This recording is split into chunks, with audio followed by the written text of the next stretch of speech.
Yo, yo, yo, yo, yo, yo, yo, yo, yo, yo, yo, yo, yo, yo, yo, yo, yo. This your boy Jay, LATD Nation. We back in here with another one for y'all. Yes, sir. As always, I got my partner in crime.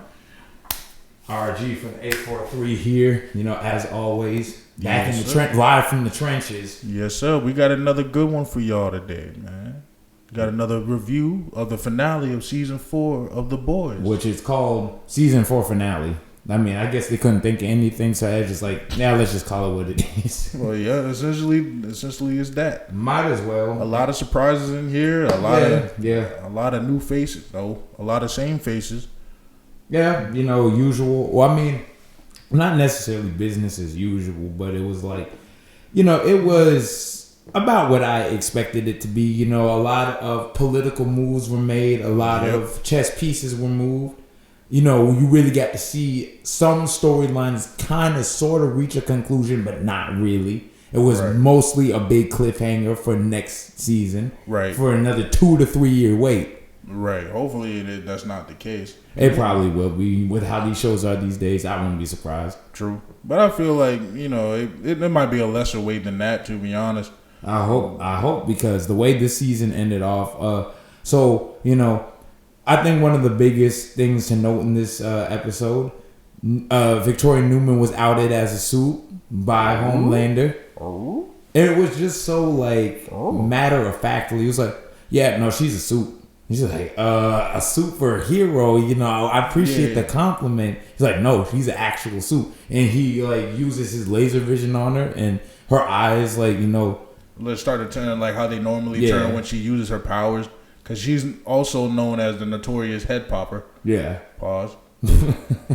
But yeah, so she gets outed as a soup. On to the next one. We start realizing that Firecracker is starting to look sicker. She's getting weaker. We don't know exactly what it is. They don't say specifically, but there's an idea of like what's going on with her. Right. No, they say this specifically but for reasons. Not necessarily specifically, but it's implied as to what it is. It's not necessarily 100% stated, but you have an idea. So the thing is with her though, she pretty much tries to like, how can I put this without getting us demonetized? You can't. Okay. It's The Boys. In other words, let's just say she feeds one of Homelander's indulgences from season 1. Oh, yeah, for sure. And as a result of that, she's starting to get sicker and she's sicker getting and weaker and weaker. And yeah, we got Ashley back. We got the Deep back. And now they're planning on actually killing Ashley now. Because basically what it is that with Newman outed as a suit, you know, now you see what the assassination plot was for Singer to get in office so she could kill him in order so she could become the president. Right. And then a surprising twist of events that happens this time. Ashley takes Compound V and her head starts to get like swollen or bigger or whatever. Yeah, we don't see what the result of that is. Well, we'll probably more than likely get that next season. Oh, most definitely. We're definitely not going to see that now with the season being over. So that's going to be very interesting. That's going to be very interesting to see.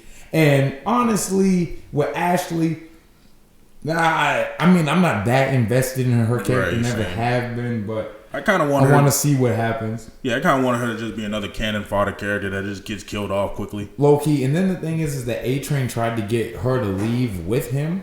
Like, you know, when everything started to like kind of just fall apart, but she was like, no, let me stay. You know, I could still get in good with these people. And now her name was at the top of a list of people that they felt needed to die in order to, you know, not share any bot secrets or, you know, out them as, you know, this evil company that they've been. But that's the kind of with the weird part about everything, because they kind of already have been by revealing that soups aren't born naturally. But they spun they spun that in a way to where they could kind of get away with that though. Yeah, true. Because because they don't know like the actual evil deeds the Seven does and how they're just not what they portray themselves to be. They kind of managed to keep a clean-ish image for the most part. But now, you know, with Ashley, people like that kind of being alive, that runs the risk of their secrets being outed. So Ashley takes the V as a way to like ensure her safety, but Who knows? Yeah, we'll see. So later on in the fast forward into the episode, well, not really. It's literally the next scene, but we got Huey and Annie. Annie, remember from last episode that shapeshifter is still posing as Annie, right? So as Huey's watching like the like the election, something that the thing that happens on C-SPAN, the news, yeah, right? They start the parody like "Good Morning America," call it VNN. Yeah. Or whatever like that. This is all on January 6th. So y'all already know that's a reference. Y'all make what y'all will of that, but we already know what that's supposed to be. Exactly. So as he's watching the broadcast on the show, talking about Robert Singer and Newman being outed as a soup. Annie, the shapeshifter, walks in as Annie and wearing like some kind of wedding dress or whatever, and she actually proposes to Huey, or Huey proposes to her. It's some kind of weird thing, yeah, which makes it kind of weird. And Huey gives her the ring that his mom gave him earlier in the season. Fast forward. He's trying to find gets a call. You already know Frenchie's still working on the virus as usual. gives Huey a call to go ahead and expose Newman. Go ahead and do it. But because of the shapeshifter, as you saw at the end of the last episode, well, all the information's gone. Huey's messed over, and they don't have any offense. Now says that they have to go on defense. As we see at the end of last season, or at the end of last episode, so the shapeshifter stole the documents and everything that they had on Victoria and deleted them or something. Yeah, something like that. They're nowhere to be found.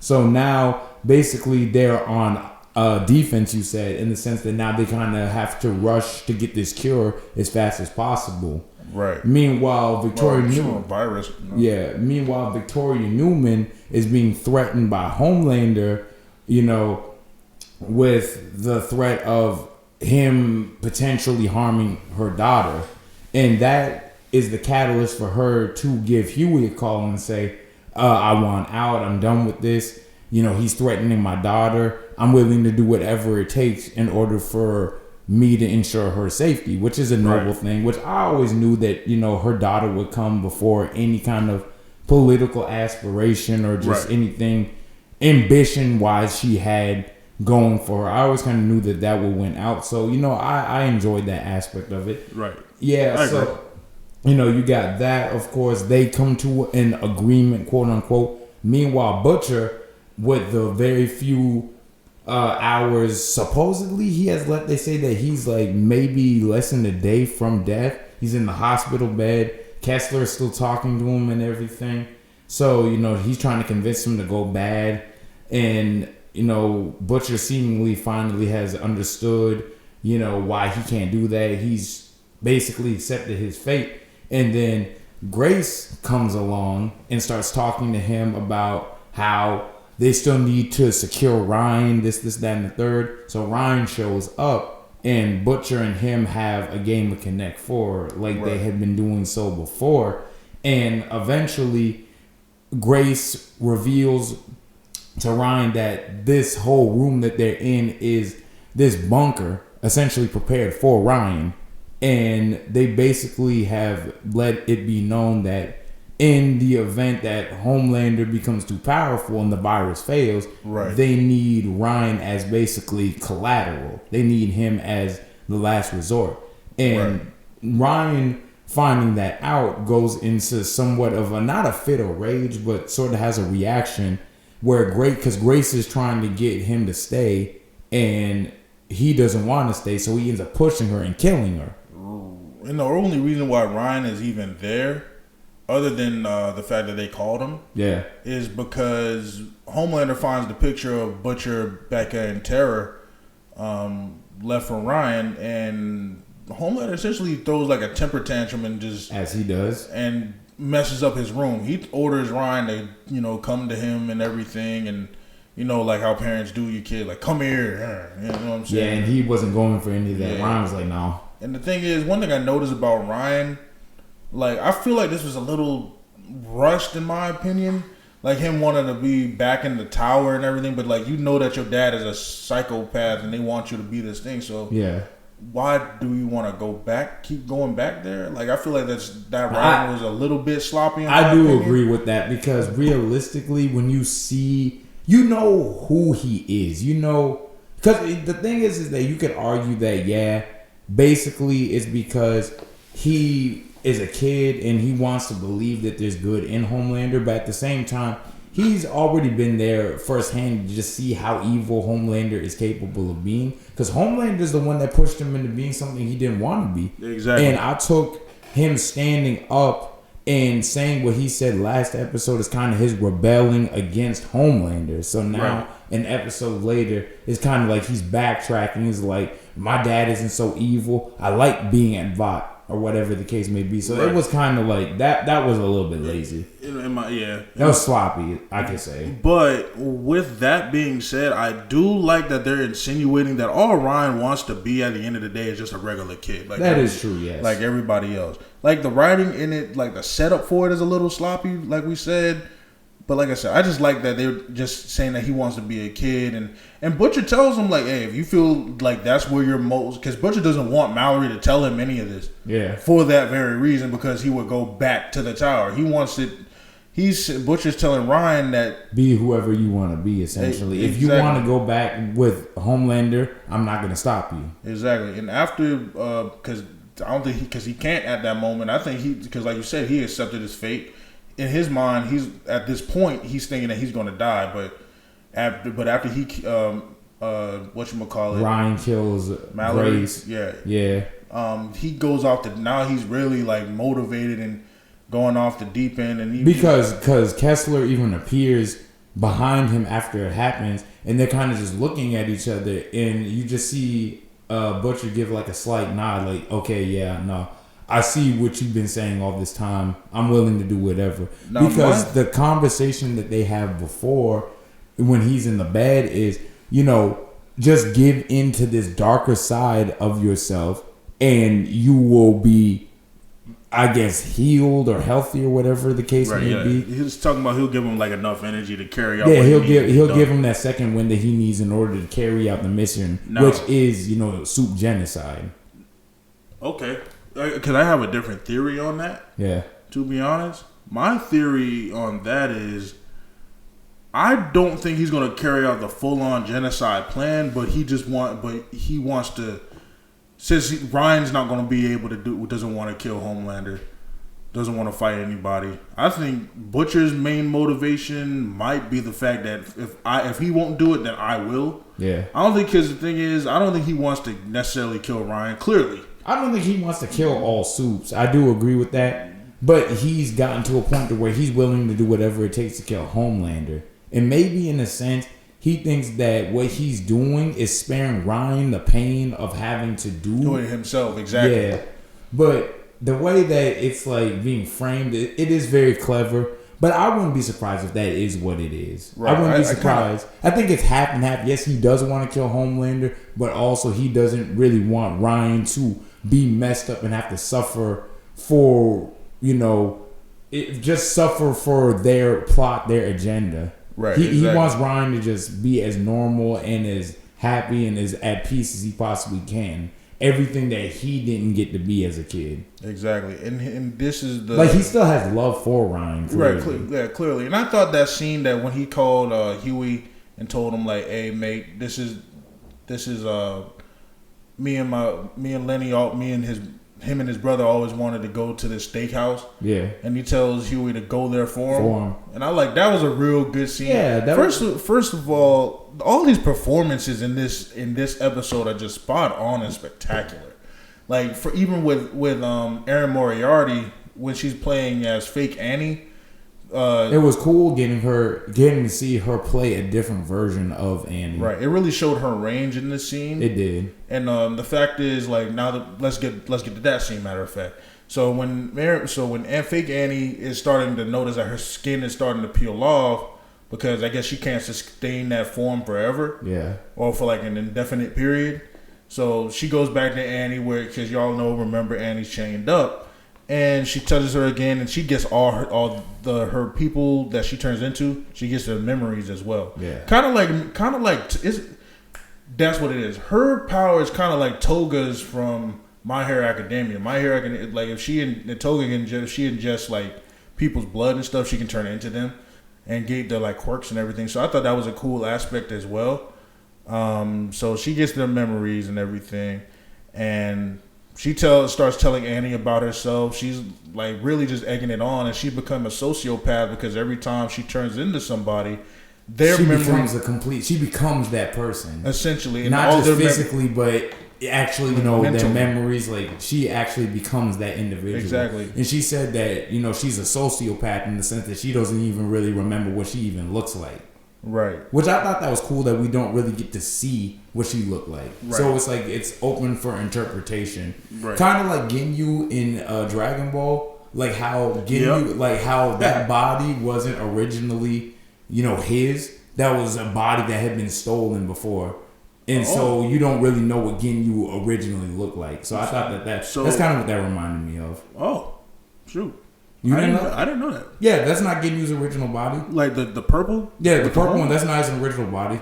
Oh, that's cool. Yeah, because Ginyu had stolen that body from a previous owner, and then probably has stolen another body before that. Oh, well, the more you know. Yeah. So it's like I thought that was a really cool scene and showed Erin Moriarty's acting range and that. And she pretty much says that you're not a hero. You're not a hero. You do all these things, but essentially trying to get her to doubt herself. Exactly. Psychological games. And then later on in the story, she's with Huey again. So keep in mind, Huey's still kind of, out of it at this moment, still love struck, thinking that it's her, right? They're supposed to get married. But then she kind of slips up and says as a result of her powers, like I think everything is like hotter, like that her body temperature rises because it's like she's wearing a whole nother suit essentially. Essentially, yeah, that makes sense. And she slips up and says it's like a furnace in here. The same thing that she said in last episode when they found her in the closet. Yeah. And then one thing I always did like about like cinematography is the dolly zooms that they have, like when people realize certain things, or I guess this would be like a reverse dolly zoom. So Huey finds out, and he tells him, and and he's like, "Yeah, don't look, don't make eye contact, just look forward." He looks a little bit. Just look. What I tell you, just stay looking forward. Right. So he lets MM know. And then Huey's poker face is terrible, and then MM starts like gripping his hand like this because like the panic attack and everything, and that tips off the shapeshifter that she's made, and she goes on high alert. She kills the Secret Service.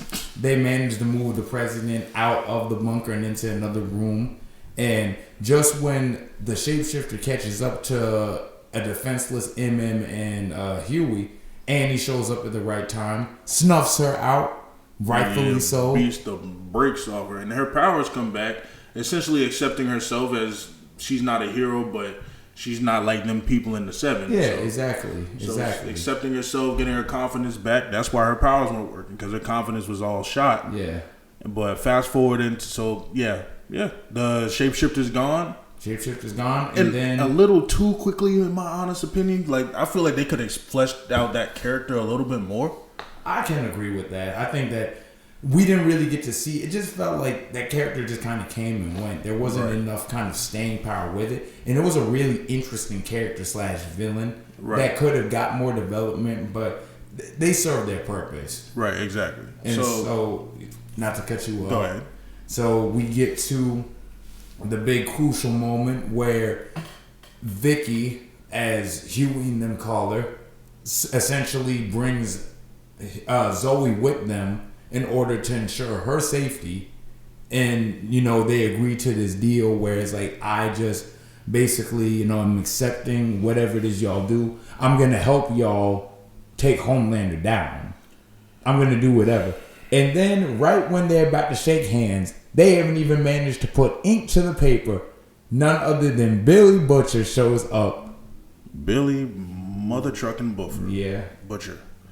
And it's just like at first, I'm thinking, man, you know, Butcher is here on time, and Butcher gonna do the right thing. Butcher, it's gonna be like, oh yeah, the boys, you know, with Newman and everything. Yeah. How's Homelander gonna win? And then, you know, Huey tries to talk to him a little bit, and you can tell something's wrong. Butcher doesn't say anything. He just looks at Huey, puts his hand on his shoulder, basically like step aside, and then, you know, like These tentacles come from his chest and grabs Newman and rips her in half and kills her in front of Zoe. That scene was gruesome. Ooh. That was gruesome. That was a different level of gruesome and unexpected for me, honestly. Because after everything that the boys have gone through with Newman, seeing her turn that leaf was really satisfying. And then for Butcher to just come and just take it all away out of nowhere, it was a very Butcher season 2 and 3 thing to do. Because this season, Butcher has been more sort of kind of like, not defeated, but he's been kind of more so passive. Right. Because at this point, he realizes that he doesn't have a whole lot of time left. So he's trying to do right with what he's got left. But now that he's rejuvenated, he's healthy, he's gone back to his old ways. He's accepted this evil dark side of himself that Kessler represents. And so now with that, he takes the V, well not the V, he takes the virus from Frenchie and he leaves. And so now with that pretty much being their last hope gone, the boys, they try to split up and go their separate ways and kind of just prepare for what's to come. And then we see at the end of this episode, they all get apprehended. They all get, you know, they all get brought into custody, whatever you want to call it. Right, because I'm thinking... martial law is declared by Calhoun, who swears his allegiance to Homelander. Right, so essentially Homelander won at the end of this episode. Yeah, he did. He won. At the end of the season, really. It is just... It was heartbreaking, to be honest. It Like, was. just kind of seeing Newman go out like that. That's why I put my hand over my face, because I'm like, I'm just kind of registering what happened. You know what I'm saying? Yeah. It's just hard to see, like, because the boys is kind of, it's always been like this. You know what I'm saying? But you know what's kind of ironic? At the end of season 2, right? We saw how Vogelbaum was going to testify. But then, boom. He's gone like that. Yeah, and we don't know who did it at the time, but then we find out Newman. But now, as she's about to testify, essentially, and do her own version of like a testimony or whatever, or testification, she's coming to a moment of clarity. And Butcher does the same thing to her. The exact same. She went out basically the exact same way, without a thought, just gone basically. Right. It's just kind of like comeuppance, but it was also kind of sad to see, especially because she was. I don't really think that she was necessarily evil. Right. She just wanted the best for her daughter. Yeah, essentially, she just wanted the best for her daughter. She didn't want her daughter to grow up in a world where she had to hide who she was. And she may have done evil things, but you can argue the boys have done evil things as well. Definitely. So I don't think that she was truly evil, and it was just kind of sad that when she was finally getting swayed to the right side is when she just gets cut down by the leader, or at least the former leader of the boys. And the thing is, too, it's kind of comeuppance for a character, but the real sad part is the boys all going their separate ways and everything, but then getting apprehended or whatever, except for Annie, who gets away. Yeah, Annie does get away. But it was quick. Not to cut you off. It's crazy how all of them end up getting apprehended and arrested, except for Annie. But Butcher, the one who's done the most evil, who's done the most wrong out of all of them, he gets away. He walks away scot free. Now I do think this though, because you don't see Kimiko get an event go in the back of the truck either. Annie gets away, but they don't really make she flew away I think it's kind of heavily implied that Kimiko, but yeah, because that Kimiko, is true. You don't really see it though. You don't see her actually get put in the back of the van or whatever. Right, but just like Butcher's getting away, could it be because they're just rounding up like regular humans? Do you think because they taking them to internment camps are the ones that are against Butcher? Not against Butcher, against Homelander. They did try to take Annie into custody though. So yeah, that's true too. Well, I mean, I just thought that was something to think about. It the people with compound V in their blood. Yeah. Do do they get like a pass or something like that, you know? Yeah. But then again, if that were the case, then the Guardians of Godolphin people, you know, they would be free too. We see Sam and we see Kate again. They're the ones that I'm talking about Marie. Rest in peace to I forgot his name. Chance Pedromo. Yeah, Chance Pedromo. Rest in peace to him, Andre. Yeah. The other girls and so on and so forth. Yeah. Overall, this was a good episode. No, but what I was really wanting to get to, the saddest part of that to me was how Vicky was trying to save her daughter from a life of like the Red River, and then history repeated itself because she ended up getting put in Red River. Right. That was really sad. That was the saddest part for me because she's just a kid. You know, she didn't ask for any of this. Yeah, and now she gets to see her mom dead, her father who knows what's become of him, and now her whole life has been stripped away, and she's gonna be another statistic. Yeah, she's gonna be.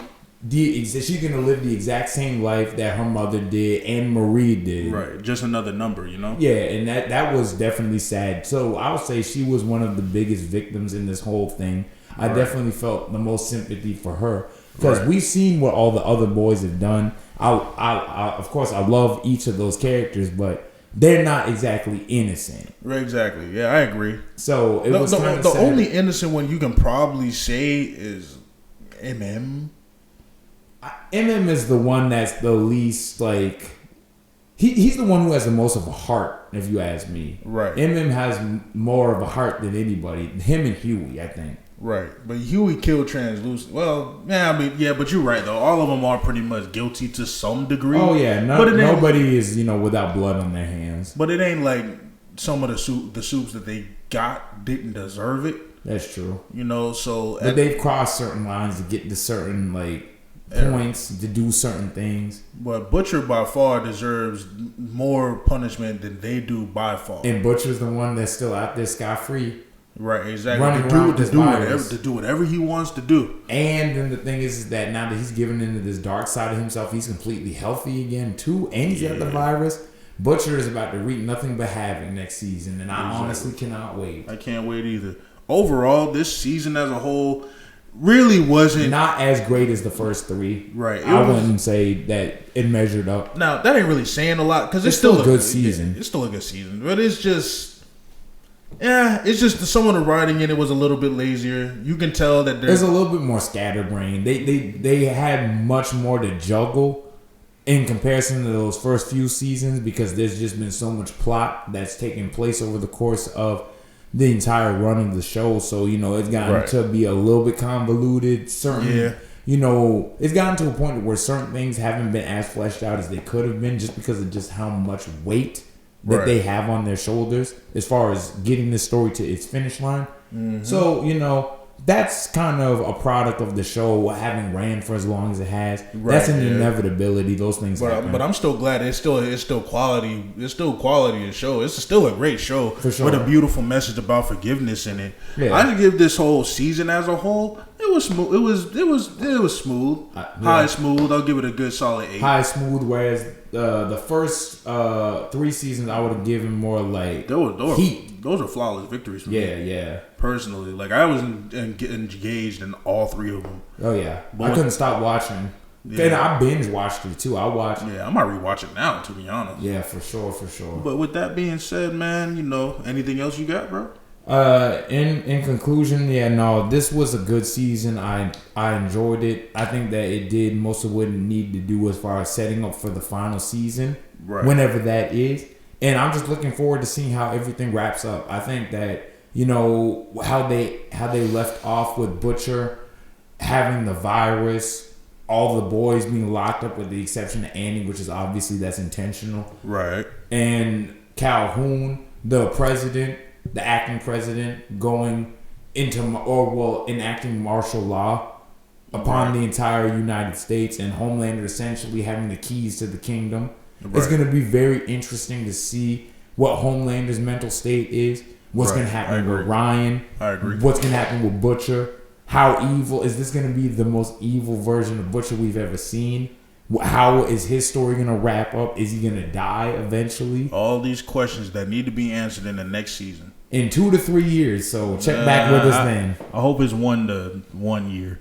I think it's more than that too. I hope it's one. I hope it at least is 1 to 2. Because I mean, you look at Stranger Things. Stranger Things season 4 ended in 2023. I gotta or watch, 2022. I gotta watch Stranger Things still. That's 2 years ago. But yeah, and we're just now getting the final season next year. Yeah, true. So yeah, we'll I mean, see. God willing, we'll see it in another. Like I said, my best estimate is 2026. Yeah, if I'm being honest. I hope maybe not. late 25, early 26. I hope late 25, but you already know. We'll see. With that being said, y'all, hey, I've been Jay. This has been Rodney. We're LATD, man. Look at the details. Peace.